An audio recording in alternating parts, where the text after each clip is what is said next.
So the Minnesota Star Tribune broke this story on October 3rd. This is crazy.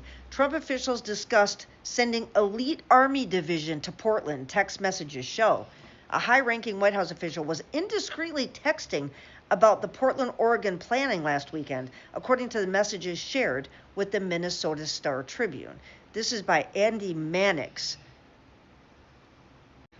Because once again, this administration has been acting recklessly when it comes to using the Signal app. So a person contacted the Minnesota Star Tribune investigative reporter Andy Mannix recently with a tip that a top government official was indiscreetly discussing sensitive government information via cell phone. The source had pictures of the text messages and believed that they were a matter of public interest. They were. So after agreeing to provide anonymity and promising not to disclose the time and location where the exchange took place, we reviewed more than 200 images of messages. The source also shared a photo of the government official, later identified as Anthony Salisbury, Deputy Homeland Security Advisor on the White House Homeland Security Council. I have an editor's note that says how we reported on text messages between senior Trump administration officials. A source approached the Minnesota Star Tribune with photographs of sensitive messages exchanged by a key Trump administration official in a public place. The administration is still using the Signal app for sensitive military communications. After there's already been Signalgate 1, Signalgate 2, now we're at Signalgate 3, 4, what is it? I mean, they're still doing this shit. And they're trying to avoid normal communications like the government phones where there's a smidgen of accountability. So they're trying to just avoid accountability, avoid putting things on the record. This is all the shit that would get anybody at any job fired. Like being so reckless that people can take pictures of you while you're texting and then take those pictures and give them to a reporter so that it's publicized. I mean, this is how you guys keep fucking yourselves because just such rookie things. Like text messages casually exchanged last weekend in a crowded public space show high-level officials in the Trump administration discussing the deployment of the Army's 82nd Airborne and Infantry Division that has been parachuted into combat zones in both world wars, Vietnam and Afghanistan. If the administration were to send the Army Division, it would almost certainly be challenged in court under federal laws limiting how the military can be used domestically. Secretary of Defense Pete Hegseth considered sending an elite U.S. Army strike force to Portland, Oregon to quell protests that President Donald Trump has characterized as lawless mayhem, according to the images of messages provided to the Minnesota Star Tribune. According to Weaver, Hegseth wanted Trump to expressly tell him to send troops into the American city. Between you and I think Pete just wants to top cover from the boss if anything goes sideways with the troops there, Weaver wrote. He acknowledged the potential political ramification of deploying Army troops to a U.S. city.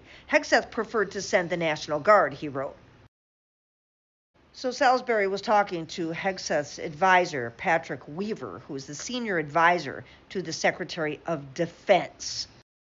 82nd is like our top tier quick reaction force for abroad, so it will cause a lot of headlines, he added, probably why he wants POTUS to tell him to do it. And now, according to the Tribune, Salisbury wrote that Vice President J.D. Vance wanted to pursue criminal cases against two Florida influencers who were preaching violence on social media. The messages did not specify the identities of the pair and said prosecutors had declined one of the cases. The article, it doesn't get into who these Florida influencers are. Just talking casually about maybe bringing charges against influencers. Yeah, just, normal American stuff like that. Yeah. There's more to this.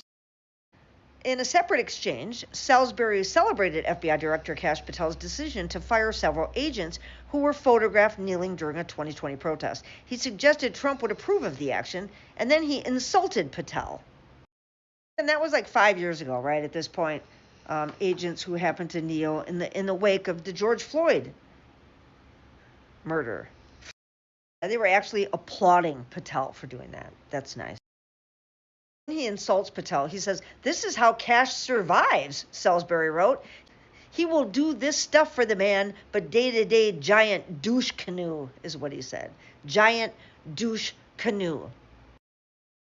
So when the administration was contacted about this story, they did not deny the authenticity of the messages. In fact, they said that Salisbury was sending them in a moment of duress because he'd just been the pallbearer at a relative's funeral in Minnesota. Vibes with why they were probably seen in Minnesota and then handed over to the Tribune here. So they don't deny it. They just don't give a fuck anymore. They just don't give a fuck. They've declared war on the American people, so that, the ones that don't die from having their health insurance taken, or, from starvation or from, any other usually American things that we die from here. I guess, they're just going to come into our cities and really, this isn't how this is going down. Also in the article, there are several exchanges that included information that has since played out publicly, including planned mass arrest of suspected Tren de Aragua gang members in Chicago. We all know that was bullshit. And it actually, if you follow the money, the people that owned the apartment building was about to collapse. It was dark hallways, safety hazards, and they just couldn't keep up with it. It wasn't. So I think that they actually allowed them to do this to this apartment building. And also, the messages offer a rare glimpse of high-ranking government officials chatting about a range of other topics. Salisbury's messages with a close-knit circle of security officials discussed border patrol operations in Chicago, the need to reinstate an ICE agent who had been fired for throwing a woman to the ground in New York City, and internal politics.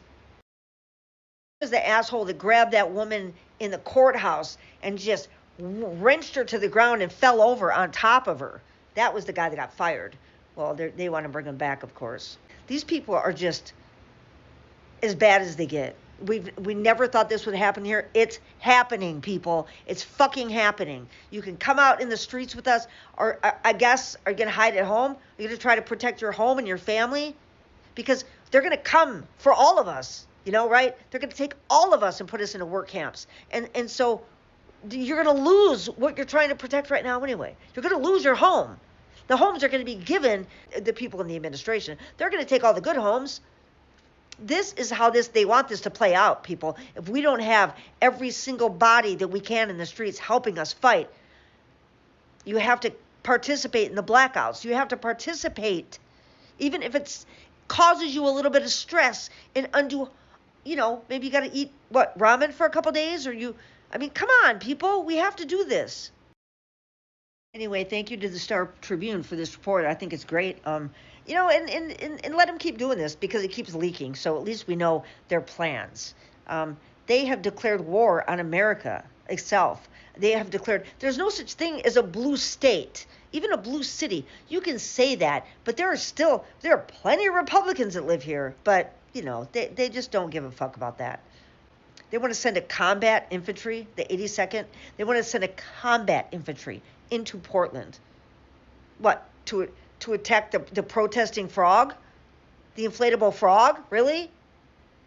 Fucking bullshit.